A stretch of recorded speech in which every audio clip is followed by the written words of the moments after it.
weird feeling. Like I have goosebumps all over my body, but in a bad way. And then I just start slapping.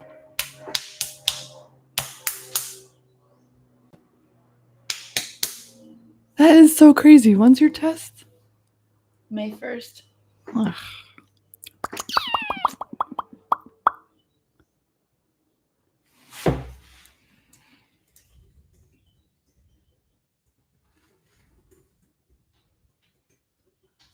Somebody's already in the chat. How the hell are you in there? Who would that be? Who dat? Full Metal Corgi sounds good. Okay, well that's what I was just about to ask. And how do people know that? Corgus. How are you guys getting in? Oh, you didn't even post the link yet? No. Is the window open? How are you guys left getting in? the window open. Maybe I'm just live on my channel. That is likely. Oh shit, that's probably what happened. Well, let's fuck it up. Fuck it up, fuck it up, fuck it up. A YouTube notification. Yeah, I accidentally. This is public. This is now public chat. I'm not gonna change it either because none of these webcams were working for Jake and I's podcast Oh last shit, night. I see us now. Can you hear us? Turn it up. Sweeten it up. I mean, I trust Full Metal. That's us. Shut up.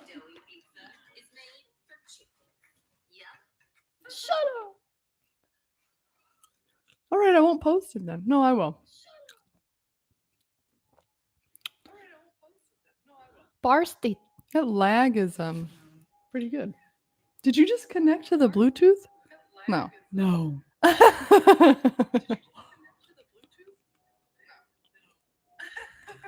On my way. On my way. Send me on my way. On my way. Send me on my way. I'm really excited that all of my GoPros stopped working days before I'm going to the ADV Fest. Whatever. We'll see what happens. I need to turn the fucking camera on.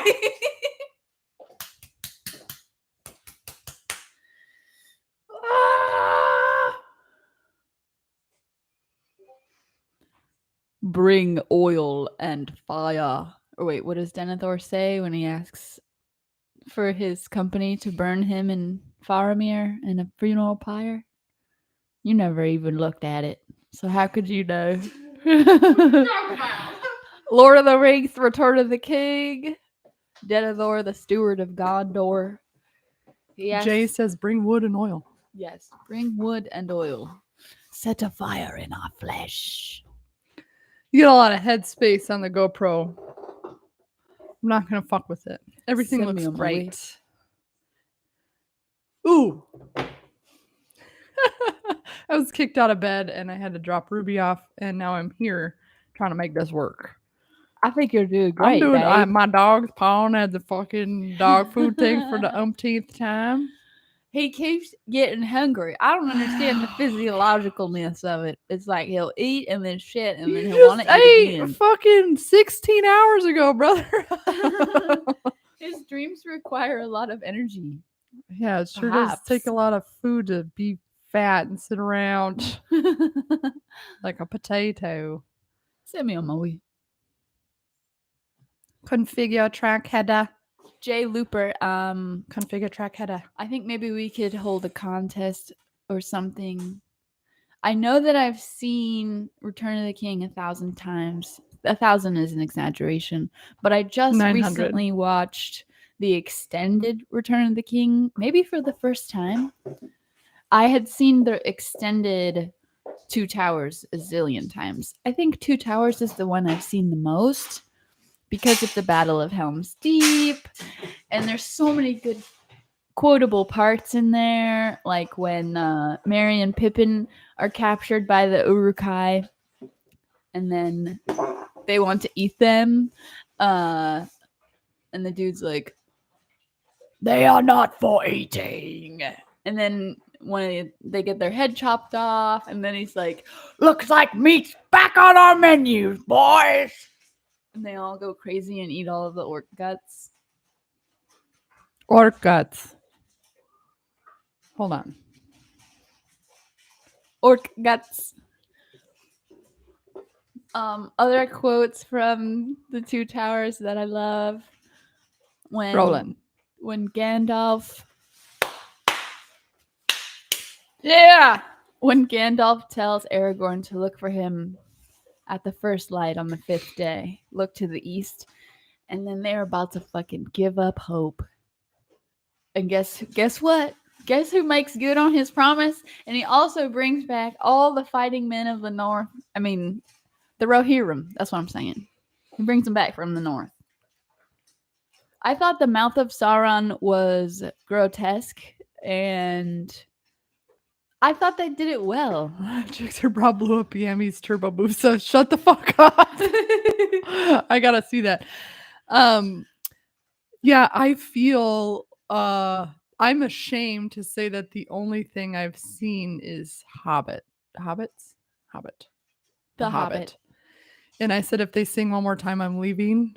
That's what dwarves do, bro. And I left. You can't enter into the world of Tolkien through the world of the dwarves. Imagine coming in totally blind and your buddy's taking you to this movie and you're like, all they've done is sang the whole time. And then I was like, I gotta go. I'll see you later. It's such an extensive and a very comforting world to me. I first got the books when I was in 8th grade, and I read them 1,000 times. I watched the movies 1,000 times. I had ripped the movie on Kazaa or Morpheus or LimeWire or something before it was available to purchase. And I remember watching like this really cloudy version of it on my desktop computer. Dude, I remember ripping stuff all the time. Yeah. It was crazy. It was scary, all the things that you had access to through those newer technologies. Yeah, dude, I do remember being like, oh, great, the new Blink-182 album. I'm like, it's all porn. Thanks,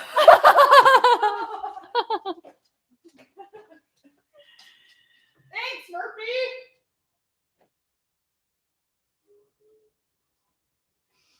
Oh yeah, when Eowyn is like, guess what, bitch? I am no man.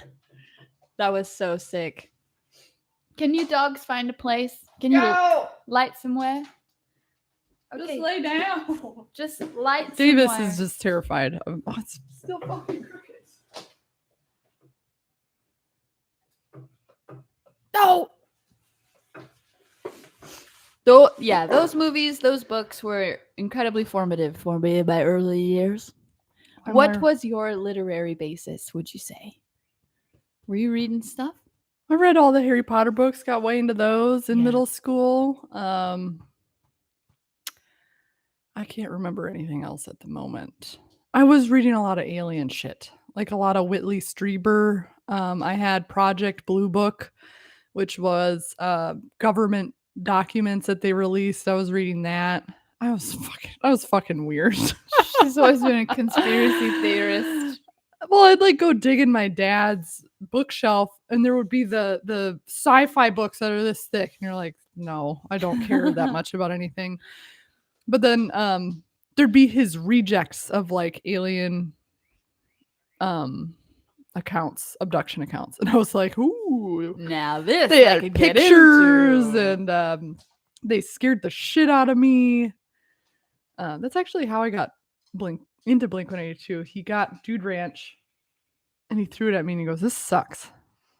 And I was like, this is the Holy Grail. This is everything. I was like, I got it. It's the reason I bought a guitar. It kickstarted a whole. It's so funny to think like he never intended for it to have that sort of effect on you. Yeah, isn't that weird? I want to cut off my fingertips so I can't scratch anymore. Dip them in paraffin wax. And then on top of that, they're like, so for 1 week, I need you to suffer. No antihistamines, no Benadryl. It's like changing the texture of my skin. Anyway. Yeah, dude, Mawpod Live. I don't do a good job promoting anything. But if you're a Patreon member and you're in my Discord, you get to know all the little giblets. And we We go live. Mawpod goes live. I'm thinking about going live by myself once a week for, I don't know, for shits and fucking giggles. Just a Whitney Does live. Yeah. Sit in the office, trying to think of something fun. I'm excited. We got to talk about, we're going to have some of the Discord boys make our pickle dog. Pickle dog burger. Burger dog pickle. So in the middle is a pickle. In the middle is a pickle. That's how it always should be. And then it's encased in Meat. ground beef. Ground beef, preferably ground beef. And then that has a sticky, cheesy layer surrounding it, right?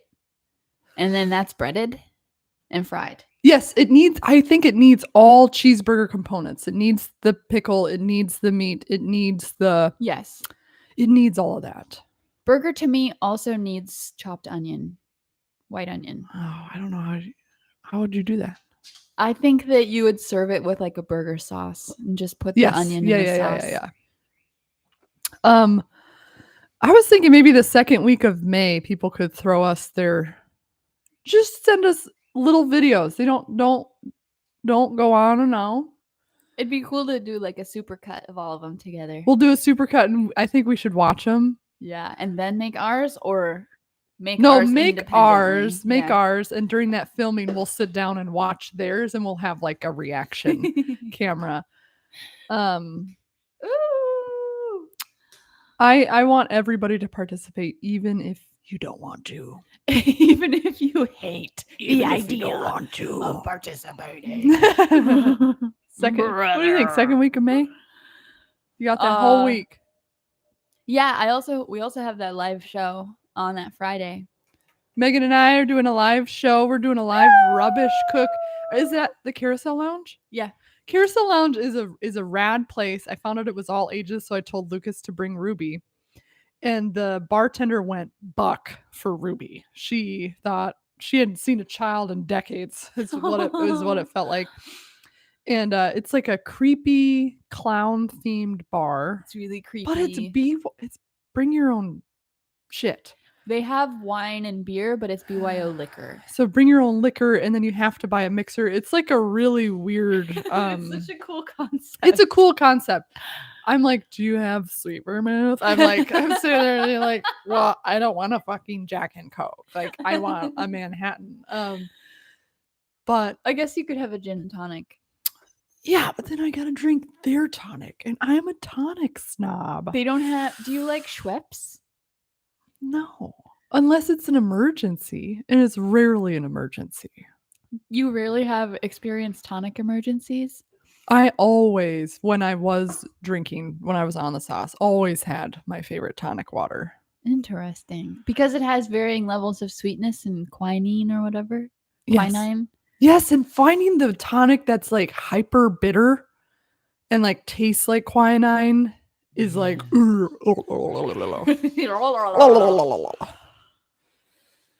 Thomas Horner Jr. What the hell? Thank you, dude. Delicious. We didn't even whip our titties out yet. Murph just farted. Did shit come out? Because that sounded like shit came out. Let me check your. Oh, it smells. Oh, don't even bring it over here. It smells like a horse just shit in the field. Who are your buddies from Lubbock? Because I have buddies in Lubbock. I just went to Lubbock a few weeks ago to hang out with them.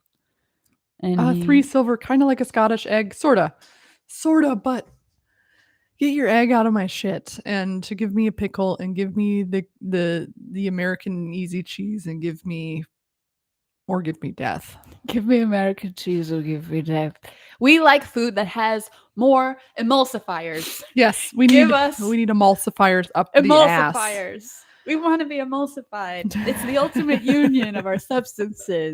There's just something so fucking magical about how did that come to be? I'm sure it was decades of research and yeah, it follows the Green Revolution. After that, you have to make food hyper palatable. Because if food is plentiful, what's the next step? You have to make it addictive. So people still want to buy it in copious amounts. So our serving sizes are gigantic. Did you learn this all on that Anthony Bourdain show? Because I got to watch that still. Partially, but I also learned it from reading An Edible History of Humanity by Tom Standage. Love that book. Super easy read. I will recommend it to you, whether you're food or beverage or not, because you're a human being and you exist in this civilization. And it's interesting to see where everything started. So somebody was like, "Am I allowed to ask a question about Yummy?" Yeah, dude, go for it. Dasco says you don't have to. Sugar is naturally addictive, and so is fat.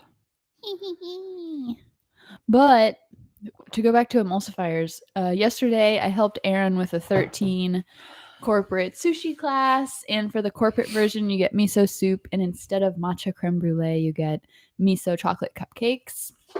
Do you And- hear that, everybody? Miso chocolate cupcakes, and they have miso cream cheese frosting. And you had 6 left over and they're in your car right now. Well, I didn't take any because they ended up really crumbly and I couldn't figure out why. But I meased them out for him because he was. I got there and he was frying a quesadilla for himself, which is so uncommon. I never see Aaron like struggling to feed himself. He's like, I have to eat something before I start this class. Like, okay. And I started measing out the cupcake recipe, and I was like, what's GM? And then he said what it was. I forget what it was, but it's the like chemical emulsifier that he puts in the recipe. And he was like, it sort of keeps the fat suspended and like prevents it from splitting or something or becoming oily, and it like gives a better texture in the final product. I mean, have you had Aaron's desserts? It's like he's an ex-chemical engineer or something. I know. So emulsifiers, people are even sneaking them in at home if they have those types of desires, which he does. Put it in my fucking body. I don't care. Whenever he makes queso, I love when he's measuring out his sodium citrate. He's like, sodium citrate. And then his like immersion blender. That style of cooking has always been a little foreign to me because No. D. No, D. Just how long does it take for you guys to relax? Go away, D. Go away. Yes, this is what we need. Come on, baby. Come on, baby. Okay. Good God. My dogs are starved for attention. Can you tell? That's fine. I love them. It looks like people are talking about yams. Yeah, I hate having work dreams. I hate it. It's like, no, I quit. I don't want to do it anymore. It's been at least a couple weeks. 3 Silver says, I've always wanted a reason to have an immersion blender, but never needed a place in my kitchen. If you like queso or beer cheese or just like Soups. hyper cheesy sauce, whenever you use sodium citrate as an emulsifier, it helps to blend it in really good with an immersion blender. But it's also a great way to turn whatever you've just cooked in your Dutch oven into a nice velvety soup. Or make hot cocoa or whatever. Or you can just plug it in, get a really long cord for it, and use it as a tool to defend your home. Yeah, you could plug it in as somebody's breaking in. You could have a gun in one hand and an immersion blender in the other. Stay over there and get Stay shot. over Come there! here and I'll fucking blend your face.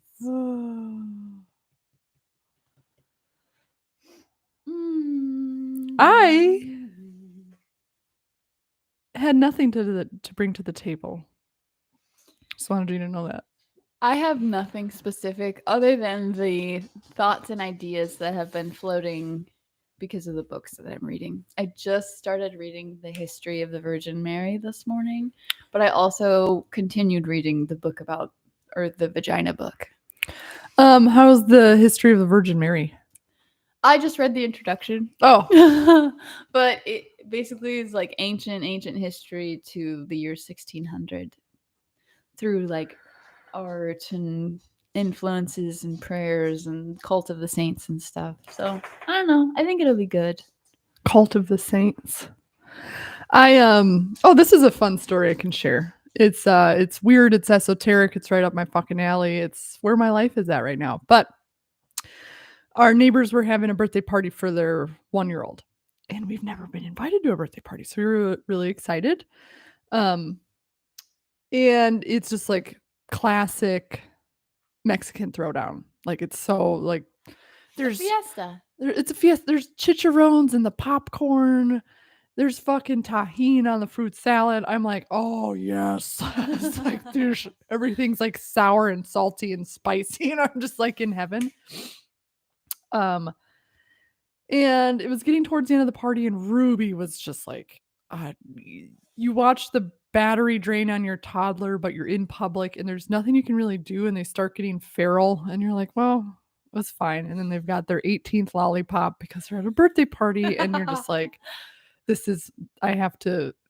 Her mouth is like deep blue color. Yeah, it's fine. Anyways, but like the two grandmas of the family were like hanging around me, and they were just emanating like a selfless love that I do not come across very often. I don't think you find it in our society a lot. You know, like thinking about all my grandmas and stuff, it's like, no, everybody's got a gripe with something, or their butt hurts, or they're insecure, Or they want to make fun of your shoes. or they want to make fun of you, or they're backhanded, or they're fake nut. There's like just like I could sit here and tell you a 7-layer fucking taco dip of all like the bullshit that family members can bring to a party, and stink up the whole place. This is not happening at that party. It is like everybody's just selflessly helping each other, and everybody's taking care of all the kids and stuff. And they cut the cake. I was trying to leave before the cake cutting because I was like, Ruby's going to explode. She's going to explode. But she sees the cake and it's like, skrrr, and I was like, fuck it. I'm reading the cake. I'm looking down at the cake, and I suddenly start feeling really wacky. Like the cake's kind of wobbly, and I'm like, ooh, I need to go sit down. Like something's crazy going on. Like the bounce house is undulating slower than it normally does. And I'm like looking at the cake, and I'm like, oh fuck, something weird's about to happen. Or my blood sugar's tanking. I don't know. So I start eating the cake. I didn't want to. And I go inside, trying to leave again for like the 4th time.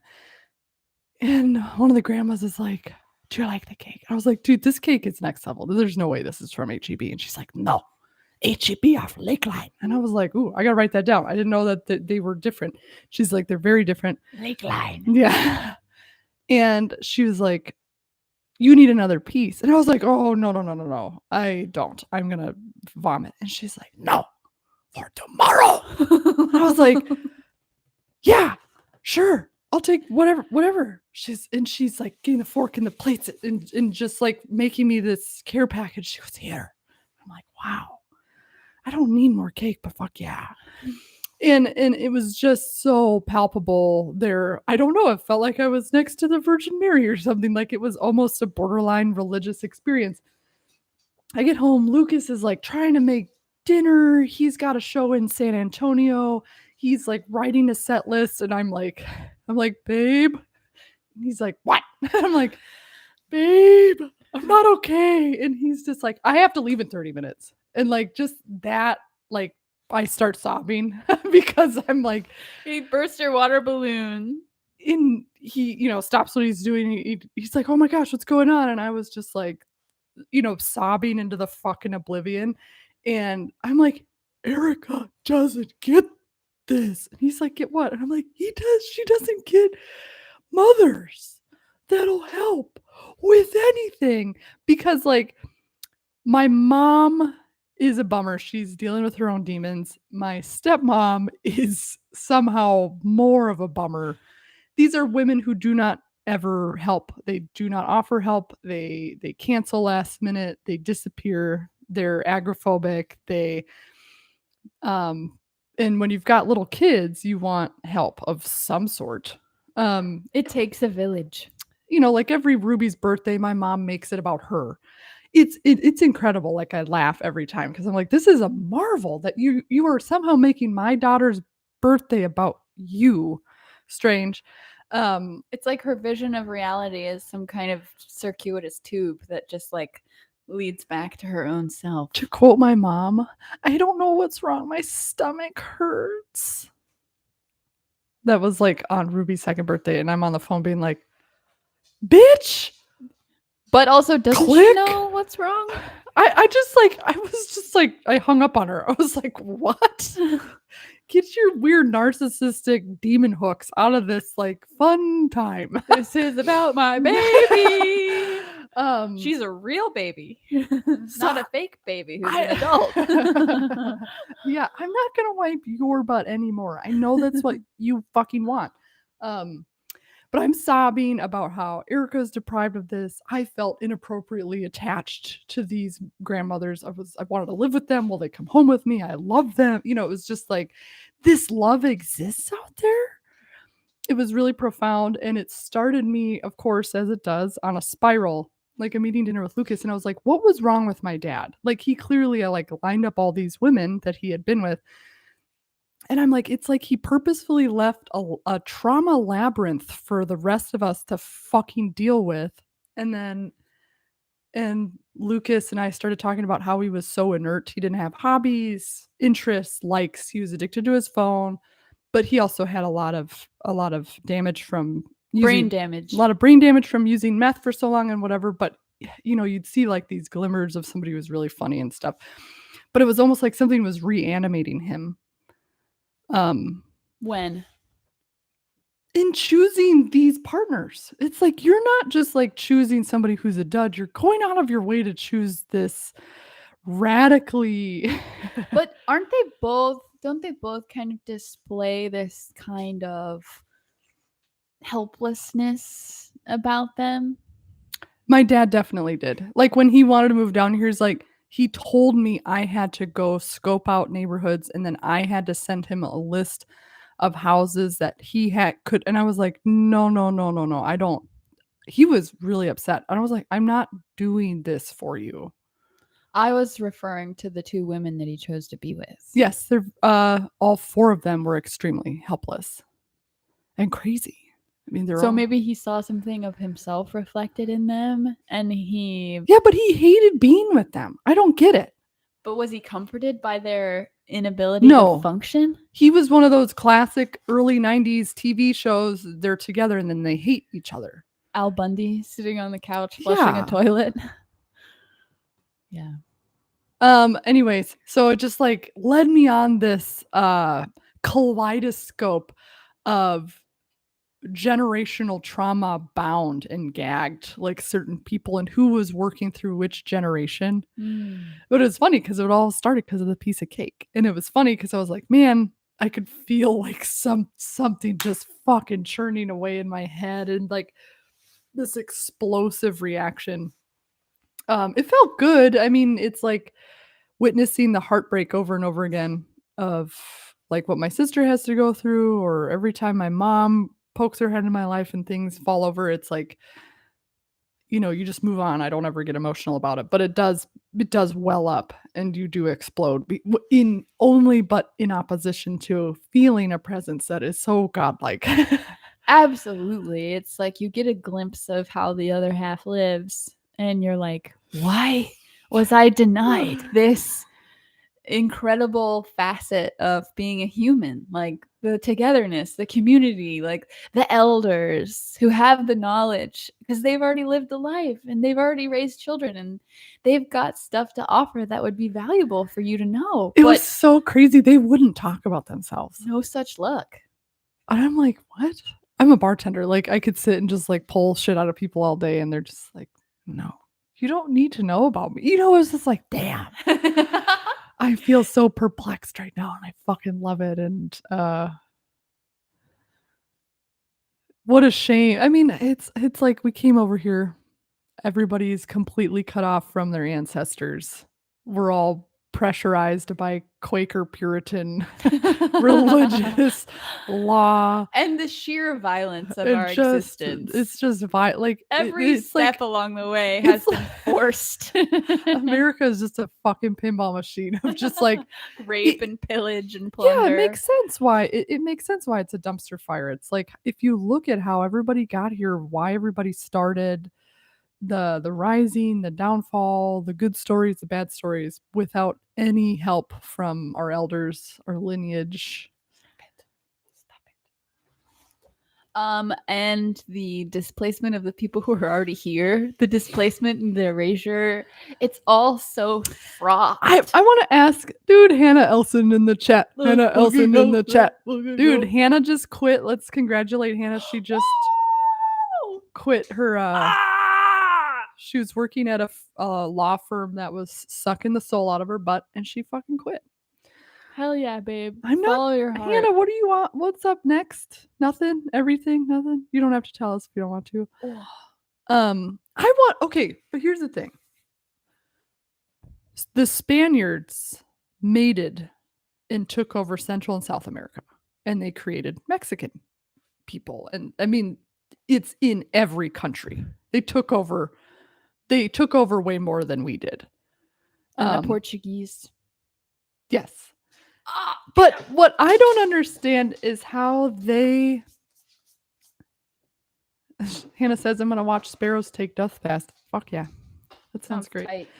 Chihuahuas do that too. Not chihuahuas. Chupacabras. No. I was about to say chupacabras. I saw some dogs. I went to Lockhart the other day, and I was like, oh, are these chupacabras? The dude thought it was so fucking funny that I said that. The lady was very offended. They're that Murphy.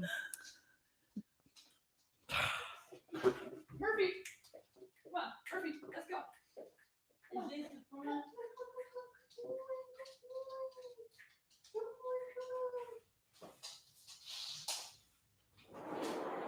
You're restless today, brother.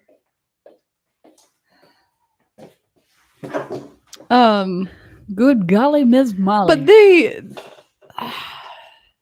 there's got to be a word. Don't phrase it as creating Mexicans. I know I'm gonna sound like an idiot saying this, but like you watch the Aztecs and the Catholics win, and then you go down to all sorts of parts of Mexico, and they still have natives down there, natives living. Yes, there's still a lot of indigenous communities, but there was also a lot of marrying of the genes, if you will, whatever you want to say. That's not creating Mexicans. But you see that in Central and South America. But for us, maybe it was like our Puritan ways that there was no way we were going to mate with Native Americans. So in Central and South America, there was more integration through colonialization, whereas our experience in North America we just killed them all? Or they all, I mean, like... I'm sure there's like the Trail exception to the rule where people shacked up together.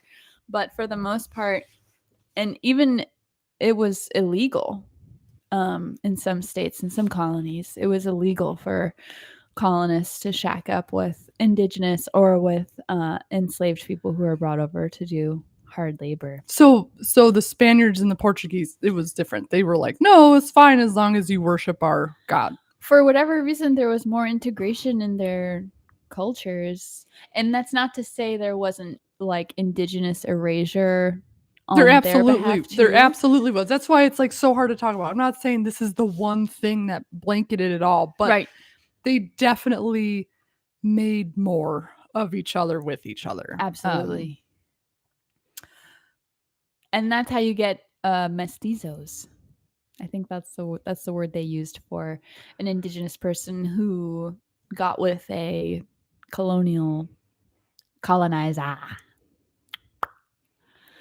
I don't know why. I want to know why. There. Yeah, it's like because like every time I was in Mexico, it was hard for me to think. And I've been to Chile. I've been all over the place, but I was like, it's so in my face when I'm down there. I'm like, man, how different would fucking America be had we followed the same path? It might go back to like Protestantism and the difference between Catholicism and Protestantism at their most basic tenets.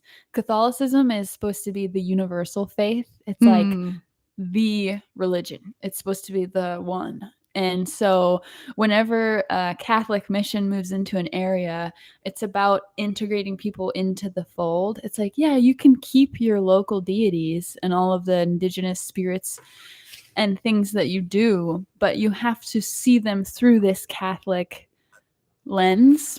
Whereas Protestantism is like, nope, wrong. What Kill you're them doing all. is evil. You're worshiping idols. Like, let's burn you at the stake, or That makes sense. lynch you. There's less room for integration and like the actual syncretism of two religions where they come together. But Catholicism, especially through the Spaniards and the Portuguese, was huge about just like, it's all one God, Catholic. And maybe that's why. Yeah, that makes a lot of sense. Because religion has always been part of the state, So, like, they were doing it for the king, but, the king was divinely chosen to be king, and it's all so mixed up and fraught. I just dipped a toe into a documentary about what happened in Tibet. And I was like, I gotta turn this off for a little bit because, like, Between Tibet and China? yeah, you're like, oh, there's something that I have zero tolerance. It was the same when members of ISIS were busting into sacred museums and just burning it all. I'm like, I can't watch that. I just like can't imagine the things that we've lost. It's like, man, they knew right where to go to get to. And it's like China was doing the same thing to Tibet. That's as far as I got because it's like I knew what happened over there was well, I feel fucking like horrendous. I don't know a lot about China. I've always wanted to know more because it's this ancient civilization that's been,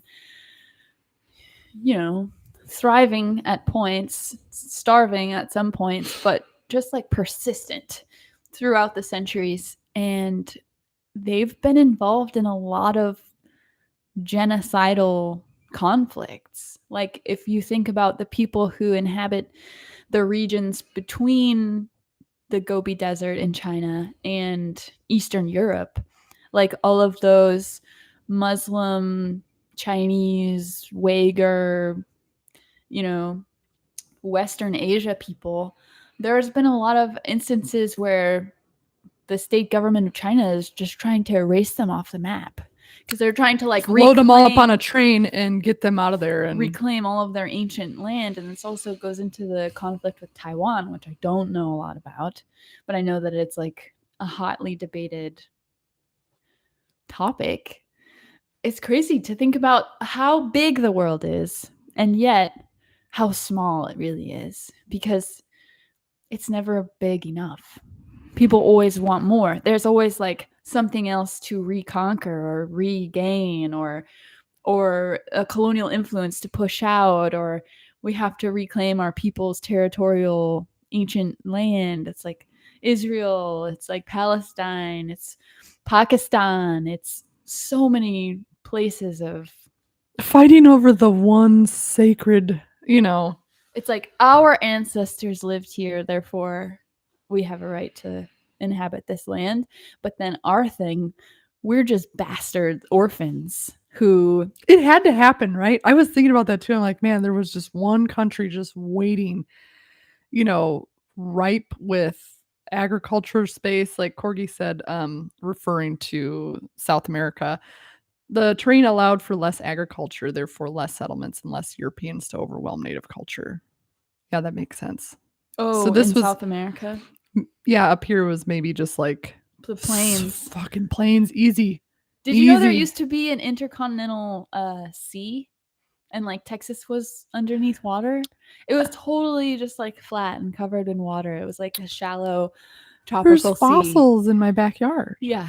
Yeah. It's amazing to think how, and we talked about this when we talked about the Industrial Revolution and why Great Britain was situated to become this great industrial power.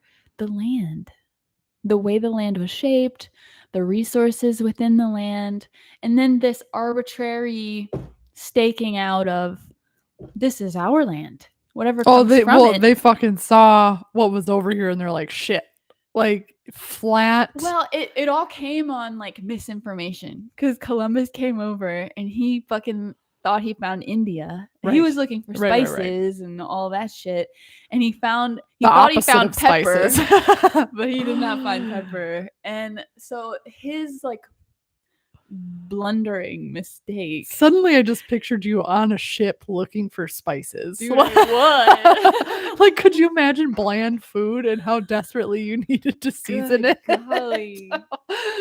I mean, I think that before spices hit Europe, there was like, they're using herbs. I don't know, maybe they had garlic and onion, but yeah, cinnamon definitely changed the game, and pepper definitely changed the game. Vanilla. Vanilla, oh my god.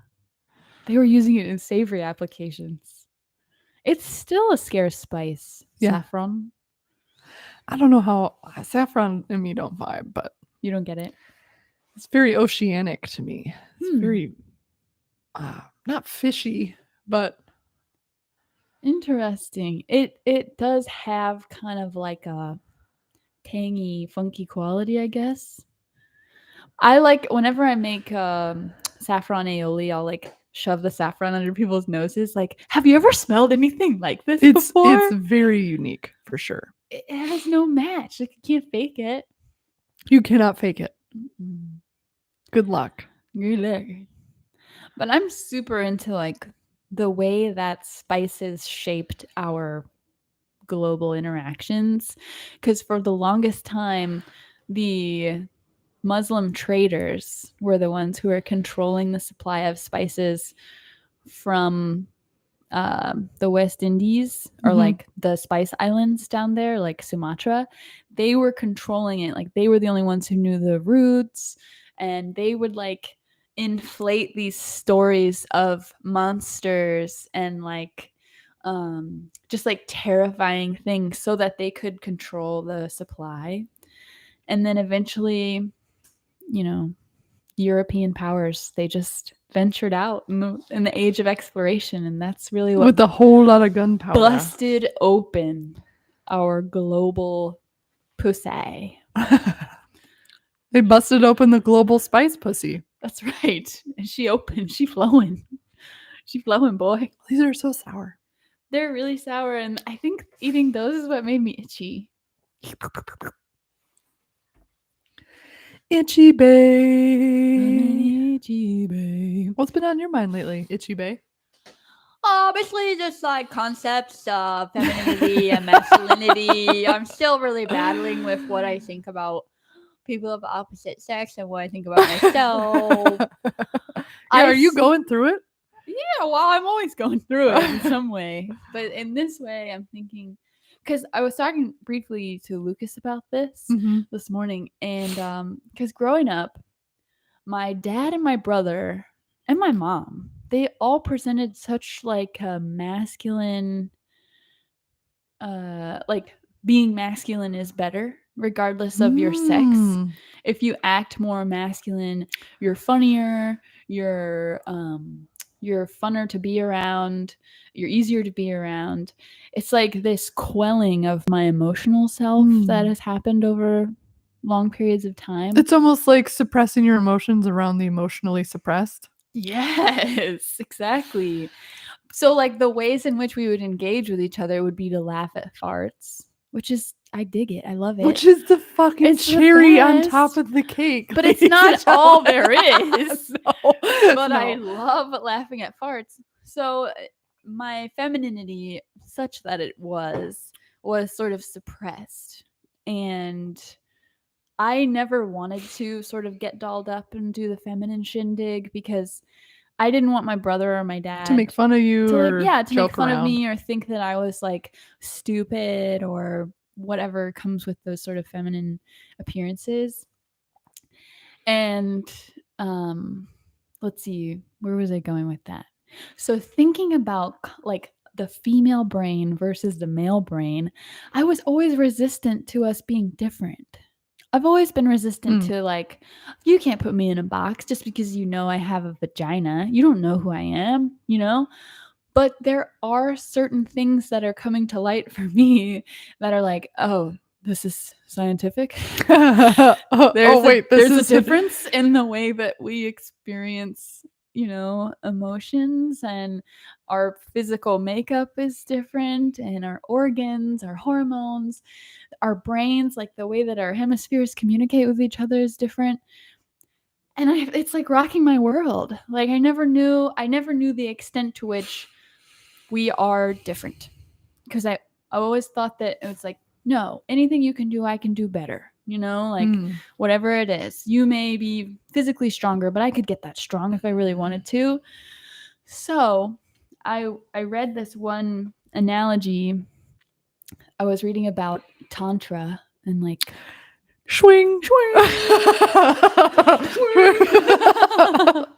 So a tantric man was describing how he interpreted femininity versus masculinity. And he said that man is the wine glass and woman is the wine in the glass. So man's job is to hold and support and make safe the woman. So, and this is in a romantic sexual context, but also in sort of the life context.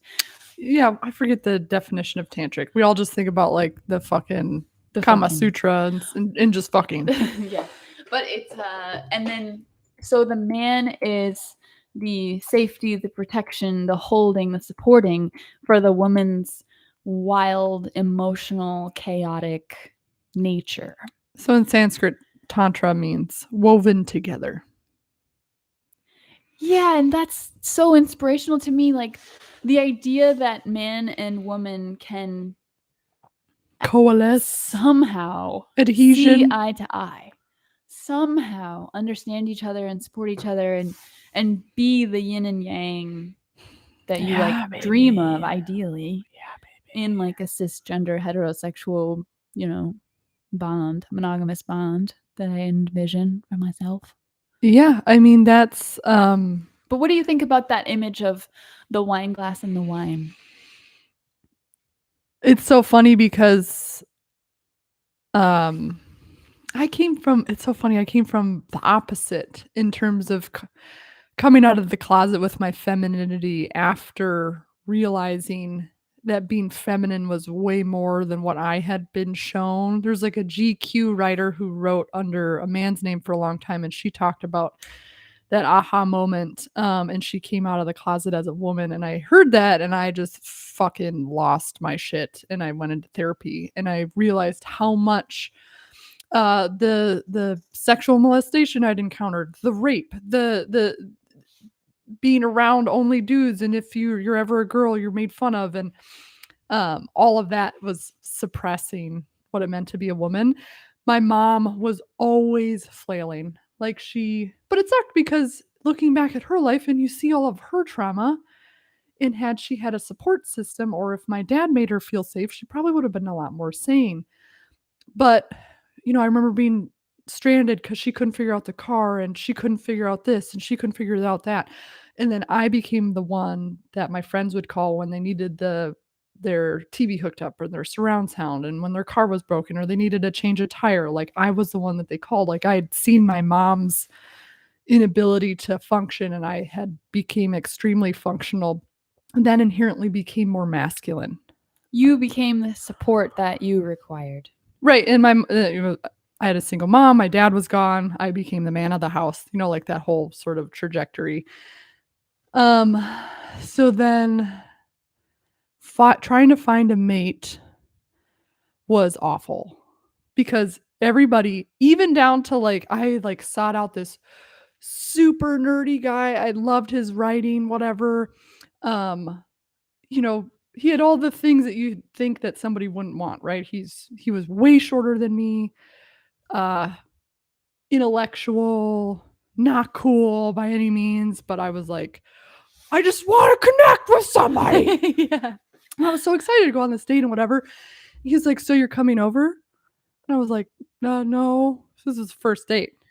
And he got fucking furious. Like he thought it was attack against his manhood and him and who he was. And I was like, wow, does everybody just want to fucking rape you? I mean, is that how this is?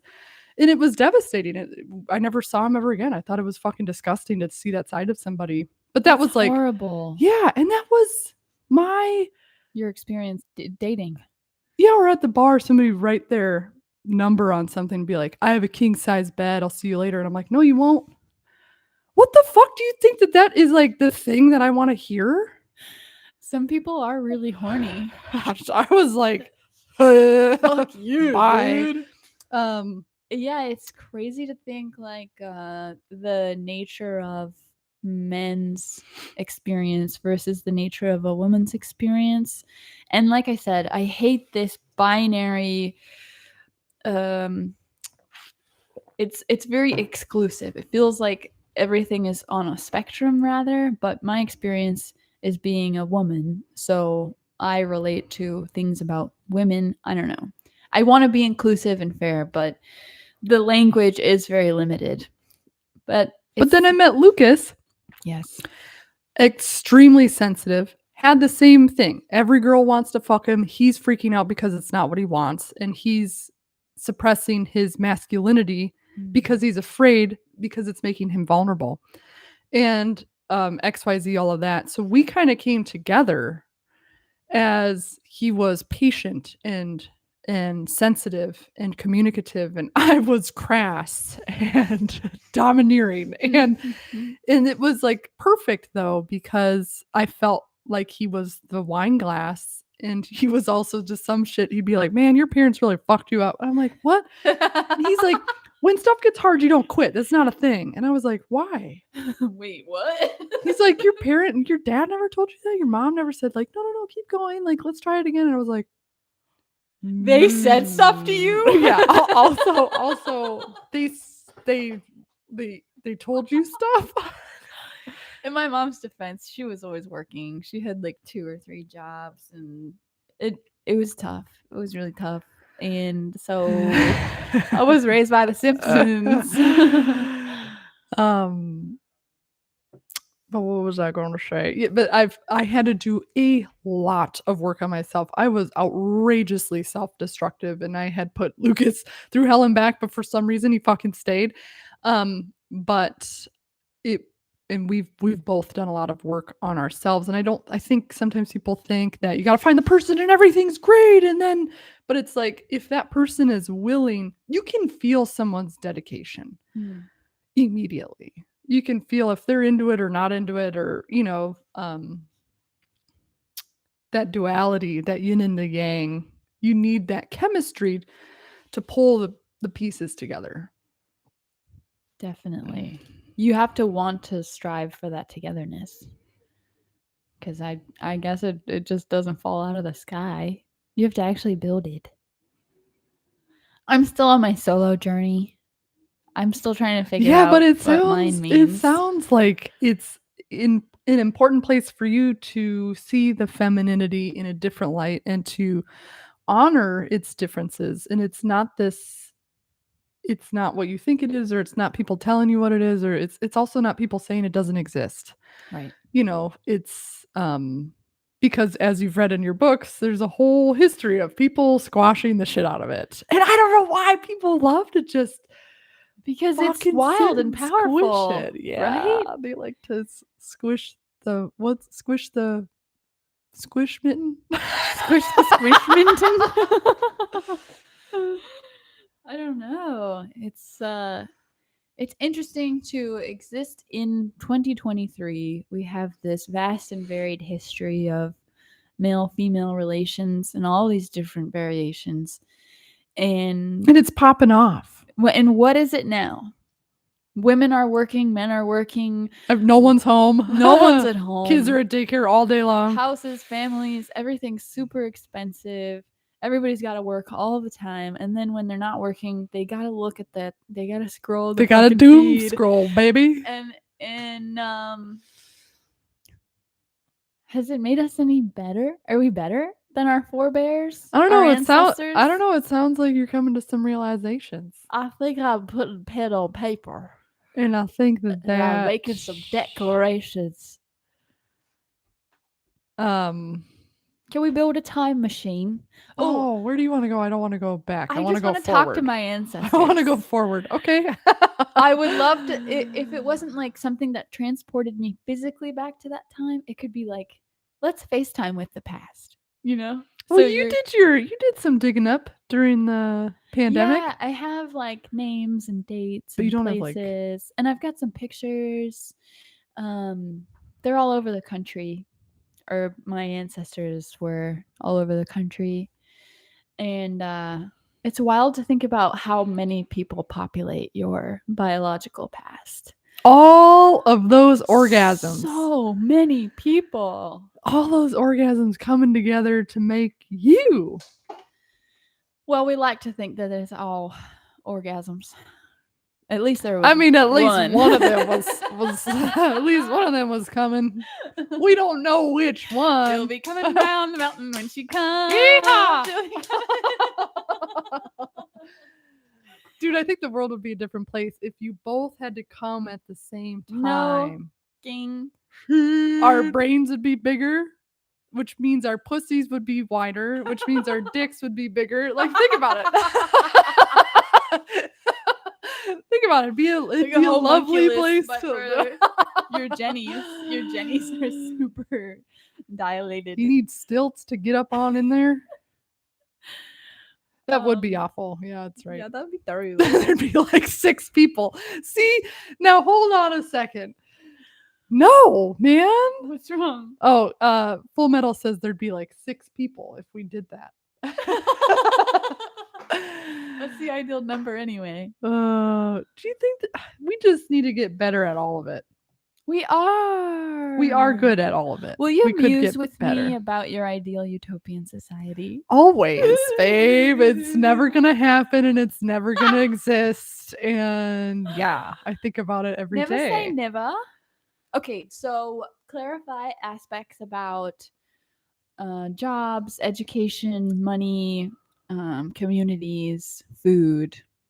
What does it look like ideally? The big thing that I would be on is like the government would suddenly become like a not a game show, but sort of like a lottery where it's like, okay, we need alternative fuel and we need it now. I have $3 billion waiting for any single entity, person, company, anybody who can come up with fucking fuel that's going to get us away from where we're at right Off now. of the oil teat. Off of the oil teat. Ideally, it'd be nuclear. And like start just pumping money into cool shit like I really want buildings to grow.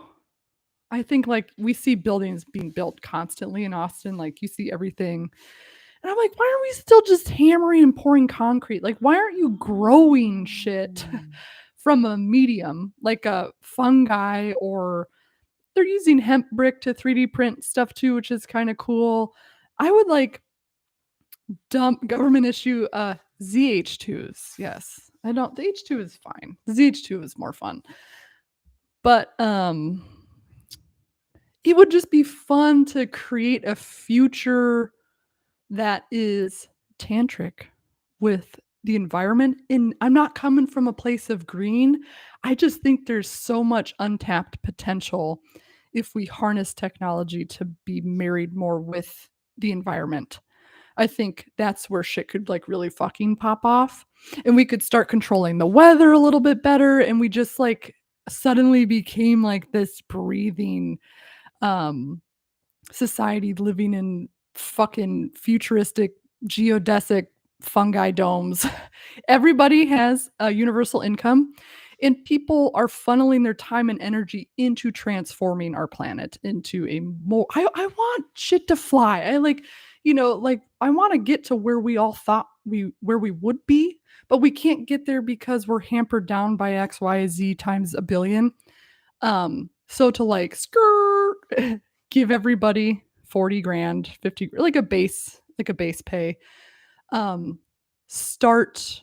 I also thought too, it'd be really cool to have something like the military for ages, whatever, 16 to 21, where sure, you're being trained on guns or whatever, but you're also being trained on how to cook and how to mend and how to heal people and like taking people and making them paramedics, and you're sending them to France, and then you're sending some out, like you're just having like trying to culture your people. Giving people that option instead of like, you gotta go fucking kill these fucking people, Desert Storm and whatever. I think it would be fun to have more of a hyper cultured. I want everybody to know how to change a tire. I want everybody to know how to mend a bone, as like just a basic functionality of society. I think that would be fun. It sounds like it's never gonna amazing. happen. I wonder why there's a stigma attached with coming from a green perspective. When you said you want like more integration between humans and nature, and you want our society to be more reflective of the regenerative and recycling ways that nature creates things, but you said you didn't want it to come from like a green perspective. Because I don't want people, because you immediately get pegged as a liberal or whatever. Like people immediately go in divisive thinking. I don't think recycling does anything. Right. I know that it doesn't. It's not on the consumer. Consumers can't change anything. So I'm like rejecting all of this, the fucking wool that's been pulled over your eyes. Yeah. It's like, no, there's a future where technology can marry nature and create things that we can't even fathom. I mean, you started seeing it when the military started they used all sorts of crazy stuff, like dragonfly wings to create different types of drones. What else was there? Dear Discord people, there were they're studying salamander stuff. They had all sorts of crazy starfish because of their regenerative properties. Yeah, it's like, imagine those two coming together and just like popping off. Bioluminescent bacteria and algae and stuff. But I mean, the thing about nature is that it kind of like the blueprints, the DNA, the schnozberries. The schnozberries, it tastes like schnozberries. It's a system where everything is used because the system wouldn't exist if there wasn't a reason for that thing. Or like if there weren't decomposers, if there weren't producers, if there weren't, what are the middle people called who eat the producers and then they die and then they're decomposed? I forget. The mammals. But if there wasn't like a complete cycle where everything was useful, it just wouldn't exist. Right. And I think that's where you kind of like puncture the stratosphere that we're in now, where there's a lot of socioeconomic strain, and then there's a lot of these corporations are just, there's no pruning, they're getting out of control, you can't compete. I just want to like pop out of this. It's so boring. It's awful. It's stressful. It's just like global masturbation and porn addiction. It's like you're addicted to like getting a gigantic TV or like the next thing you have to buy and then throw in the dump. It's like this. There's no cycle about it at all. It's just like, I need to change my mind. I'm gonna change my mind, and then I'm gonna do this, and I'm gonna do this, and then I'll be whole, and I'll be happy after I buy this thing. But you always go through that same shit. There's a fucking hinge for my refrigerator that has driven me and Lucas up a wall that we cannot order it. I just need this one hinge, but they fucking no, you gotta buy a new fridge, bitch. I don't want a new fridge. It's perfectly fine, and just need this one hinge. That's so messed up. But I mean, that's how that's why I bought the coffee machine. All the parts are available. I will never throw it away. It's like, how is that not more of a fucking thing? Why do I gotta go to fucking Switzerland or Denmark to get that shit? Because then they wouldn't make money and they wouldn't be able to keep making money. I remember low-key sometimes. I forget what Eric said once, but something about like he was always very transparent about money and income and how successful the brand was, and we're like, yeah. But I remember there was something he fucking said, and I was like, oh no, and then you'll end up just like us. Oh no, you'll be just like us making 70 grand a year. Oh, the horror. I thought about after I did my taxes, I thought about posting a screenshot of what I made last year on my story, just to be like, hey, how are you guys? Like, this is where I'm coming from. Like, what if everybody posted what they make? Erica and I talk about an app that I'd love to come out with where we are data mining like crazy. We're paying a lot of people to data mine. I want to find out what everything costs, how much the markup is, and how much every employee in that company gets made. And it's like a fucking, like the constellation maps where you can just point it at something. Oh, Yeah, you could just point it at this. Oh, fuck. Oh, no. shit. and just like rip. I just want it. It's all fucking public knowledge now. Like you can't Yeah. get over it. I wonder which have the most markup. Of course, wine has a ton of markup. I feel like electronics have a ton of markup. Healthcare, so much fucking markup Yeah, because of Lucas- insurance companies. And then they throw away everything. You're opening up so many packs in the ER and it's all going in the trash, all going in the trash, all going in the trash, saving lives, right? But at the same time, you're like, there's not a different But way. also, I feel like the sterile environment they're trying to cultivate it doesn't even work. Because when I was in the hospital, when I had an appendectomy, I picked up C. diff from being in the hospital with an open wound for a week. But I don't know if all their plastic usage is warranted because of the way in which they still are a hotbed for disease. For well, and they walks rather there's a hospital in town going on strike right now. It's like they rather just not fucking pay you than figure out any other way to do business. It's so wild. The use of the machine is like $2,000, but then the people who operate it, I don't know if they see any part of it. Yeah, I got a bill for my MRI when I had a blood clot going through my eyeball. And you're just like, how many times has this machine been paid over? If you're going to charge me $20,000 to go in it for 6 minutes. Yeah. How many times has this been paid? Full Metal says aerospace 2,000% on some parts. What do you mean by that, darling? It costs 2,000%. 2,000% markup. What were we talking about in the Discord? There was like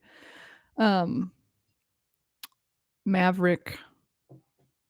Tom Cruise. Yeah, the upcharge. Tom Cruise.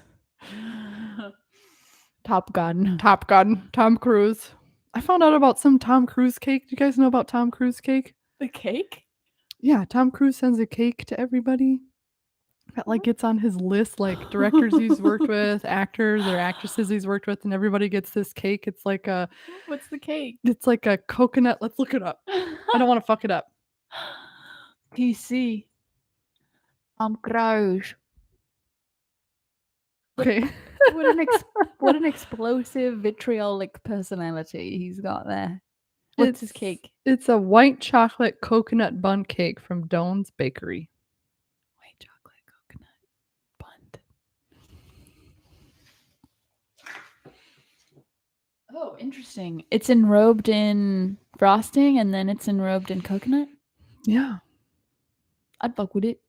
White chocolate doesn't really get my dick hard. I don't fuck with white chocolate either, man. I like dark chocolate because of the darkness of my true nature. I've also thought about too, like, our government is really fucked. And I was like, there's gotta be a way though. There's gotta be something that you can unhinge. Maybe 3 changes. What are 3 changes you guys would do to the government to make it more functional? Because you see ants have colonies. Like, there's a point where it's so big, you have to have order. My first thing that came to mind was decentralization. Yeah. Which I guess is kind of heretical to bring up because the union is of such importance, utmost importance. And but I feel like there's a point at which the population gets so massive and unwieldy. How much can really a centralized government mandate, what these people are allowed to do? And I guess that's why we have states and federal. But it doesn't jive. Something's not jiving, There's gotta be. I think about it a lot. I would need to study more, I think, to kind of get a better observational perspective. I agree with the term limits and the age limits though, because the Age Congress limits, is fucking rife with fuck, grandmas yeah, and man. grandpas who have no idea what's going on nowadays, no finger on the cultural pulse or the zeitgeist. They just need to go to sleep. Respectfully, go to sleep. You've done your job. Thank you so much for your service. We need people, but I guess that's why it's built that way, because young people are rash and they make decisions quickly, and our government was not designed to act quickly. Yeah, but you see how quickly they can act when it comes to drag shows and whatever fucking dumb shit gets up their fucking butt so hard. And you're just like, oh, you can move at a pace. Did you hear about the Bud Light thing? I saw a bunch of The Bud Light boycott? snowflakes freaking out about Bud Light. Because someone who identifies as a transgender woman was drinking Bud Light. Somebody posted a meme that said like conservatives boycotting everything that, you know, LGBTQ has used, and it's just a bunch of pilgrims. It's such a farce. I'm like, y'all sure are acting like a bunch of fucking snowflakes. But I agree. It's like you see that transparency is 100% needed. And in what aspect should lobbying ever be legal? Because that seems like an absolute fucking righteous cesspool of nefarious activity. And then term limits are important because you've seen in countries where there aren't any how dangerous that can be. It always ends in a coup. Yeah, people get fucking tired of you. You know, but that's what happens when God, I was just watching about the mayor of Detroit that just the second he got in there, just game over suddenly. Wait, what happened? Just tons of corruption. But it's like, you know, it's like you struggle, you finally get there, and then you just shit all over yourself. And then you go to jail for 30 years. That dude who looks like Michael Simon's Bizarro version, the governor of Pennsylvania. What's his name? I don't know. He has this total like working man, blue collar. Laughs in Baltimorean too. Oh yeah. But he had to like take a little break because of his depression. And he just came back and was like, sorry I didn't deal with my depression earlier. It's really fucked up. But I'm here and I'm back. And I have so much respect for that dude. I wish I could recall his name. But I think, you know, the quandary of government is like people enter into government with these like pure ideals, like we're gonna make change, we're gonna help our fellow man, but then the system is like built in such a way that you can't enact change without, I don't know, like attaching a bunch of bullshit to a bill. And yeah, that's what somebody just said. Bills should be one thing, not 900-page bills that no one can read. There's a couple that are about to be on the ballot for Austin that I know I need to sit down and go through. Proposition A. There's a shit ton actually that are like really important in there on May 6th, and they're putting it in a fucking election that no one is paying attention to. Yeah, I know. I have it on my calendar that we need to go vote. Everybody vote this May because there's a bunch of important bills that are fucking way longer, and it's actually something else that they're trying to get passed. Congress squeezed a little a pay raise. No, the UFO conspiracy shit into one of those bills once, and it suddenly became public knowledge that, you know, they could openly speak about. I was like, well, yeah, there's one little good worm that got in there. Yeah, it's interesting. Like when we're rearing children, we tell them, treat people how you want to be treated. Honesty is the best policy. But then when you grow up, there's so much lying and deceiving and sort of bait and switching. Like everything adults do, it's like deceit. It's like riddled with deceit. It's like, here, you think this is what's happening, but over here, down here, I'm actually just distracting you so I can get this done. There's no like dedication to having integrity. I feel like I've given up all hope on all government. No, and I feel like you really started shit to go south after 9/11. That's like when people started going, government started going haywire. They started, you know, the Boston Marathon bombings. They were going door to door, doing unreasonable search and seizures. It just kind of like catapulted a whole Wright's tornado, and I think I don't know if you can like really recoup after that. I wonder if there's like globally like a good example of a functioning government that people are sort of proud to stand behind and for. I'm sure in every example you could think of is in a much smaller country. New Zealand? Probably, yeah. I know in New Zealand they include tax in the prices, which I like. Last night I'm booking a hotel for Mojave. You're given the price, and then at checkout they add $150 in taxes, and you're just like, okay, so this was complete deceit. That's what I'm talking about. The bait and switch thing of our culture. It's like you think you're getting this one thing. I am going to my cousin's wedding next month, and I was looking at renting a dress because I wanted to look nice, but I don't want to buy shit. I don't want to own more shit. I just want to have it for a weekend and then give it back. Yeah.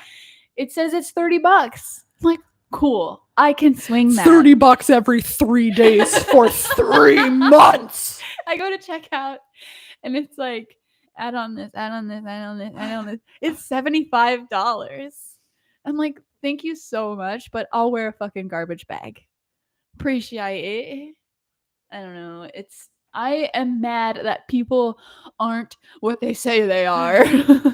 It's time to be transparent, and I want everybody who's listening to fucking communicate directly at every cost. And right now it's costing me my sanity and my relationships with my family members, but my therapist was like, "Well, do you feel obligated to try to not communicate?" And I was like, "Yeah, that's how we were raised, to not communicate directly and effectively." And it's so crazy. It's we all have to start doing it. We all have to just tell people how it is. But then there's that polite social lubricant kind of thing where it's like, if you don't have anything nice to say, then don't say anything at all. That is That's what's the gotten legacy. us. That's Right. what's gotten us in this fucking mess. So we're all just like these internal imploding volcanoes who don't know how to like share how we feel because I never had anything nice to say. So I don't say nothing at all. And now you've got a whole well of expression waiting to percolate. I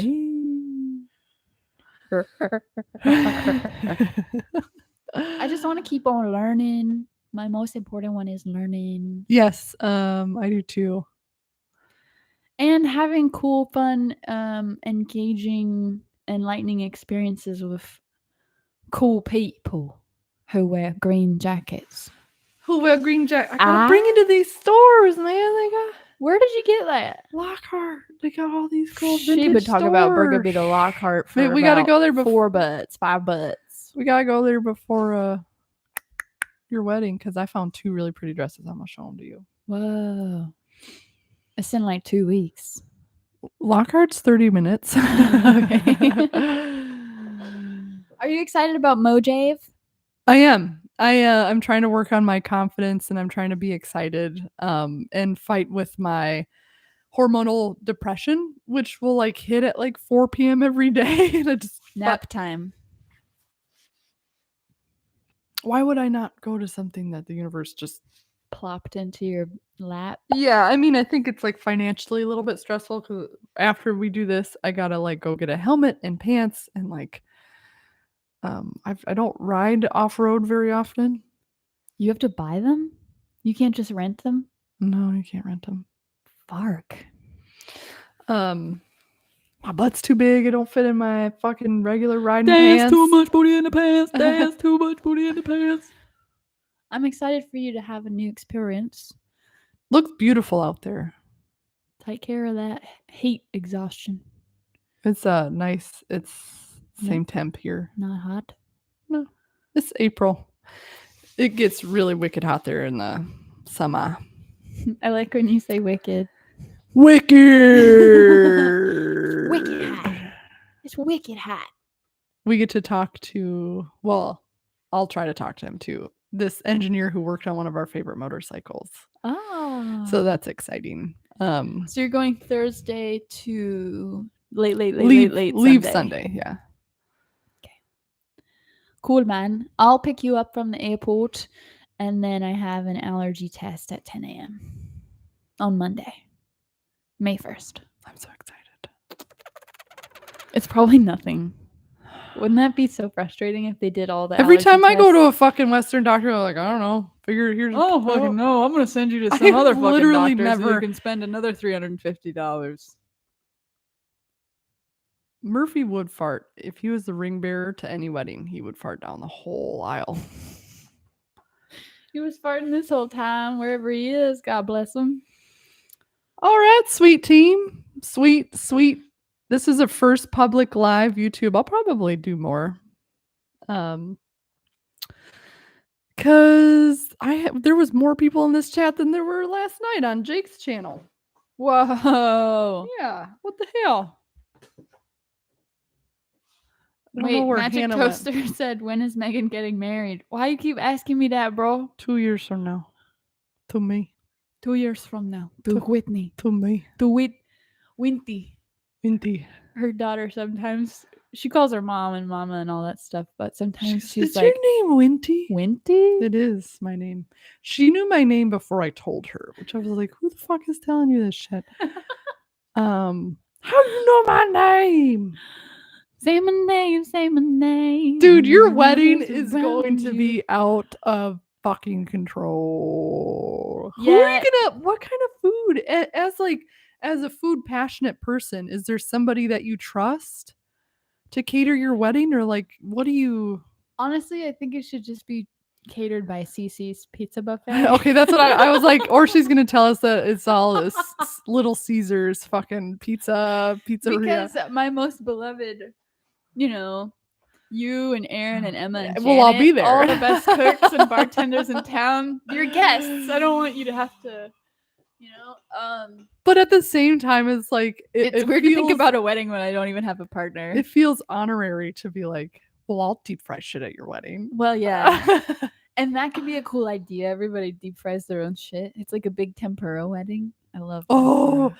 yes. God. Instead of a chocolate fountain, it's a tempura fountain. You like put whatever you want on the stick and then walk by a fryer and fry it, and then you dip it in sauce, and it's just like an endless line of that kind of.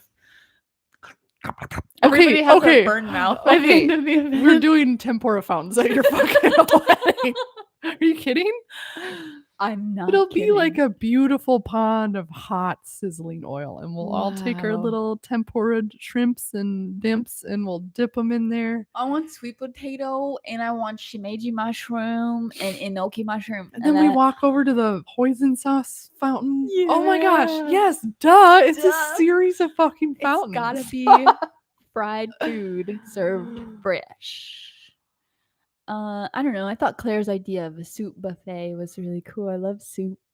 If I have like a tempura cooler fountain, weather, or I'm not cooler coming. weather. No, I'm talking about more stations. Oh, okay. There's More the stations. tempura, boiling oil lake, and then there's also like whatever.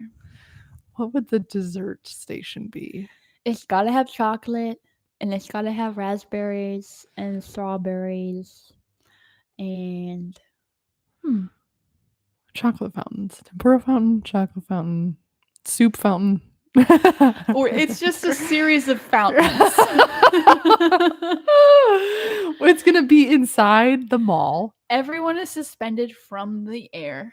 We're all in those trapeze ribbons, and that's how the whole ceremony is done. We're just like doing trapeze air dancing, and all the guests are suspended too. You know what would be it's called Dip Dip Dip is what restaurant? It's hot pot? Yeah. Dude, hot pot stations would be sick. That'd be nuts. Each table has their own, or like a stovetop burner, or like hot rock or something. You can have like a boiling melting pot. Get out of here, Corgi. Melting pot was Do ridiculous. we go? Because I will go right now. I went with my friend Julia once because one of us had a gift certificate, and it was so they were like just pretending to Shabu is be the title. fancy. Yeah, but you dip shit in other shit. Yeah. Oh yeah. Fondue. That's the concept that we want. So we need a fondue station, chocolate fountain, boiling oil, shabu shabu. Oh, that shit. It's basically just going to be a big party of eating and dancing. Yeah, I think the ceremony should be with food. And with this bite, I thee wed. Then you just like I eat an onion ring shovel off his noodles. finger. I think it's lunchtime. Because now I'm like, ooh, is there melting pot balls? Dude, I went and spent $40 a person at that fucking Korean barbecue spot. Dude, I wish I went. So good. I went to a different one by myself and it wasn't that good. I was like, I'm gonna have such a good solo date and just like really take care of myself. And I asked the lady for kimchi and she was like, what? At a Korean barbecue spot. Where am I? Oh, well. Another learning experience. An hour and a half. Oh, shit. I gotta go do yoga with Aaron At noon? at noon. Get off! Get off! Bye. We'll see you guys later. Thanks for joining us. Te quiero mucho, baby. We love you, and let's do more live shits. Little shit. We won't stream us shitting, but we'll stream us. That's gonna cost extra. That's on our OnlyFans. That's all. Check the OnlyFans. Just kidding. There's no poop on my OnlyFans. All right. Bye, guys. Bye.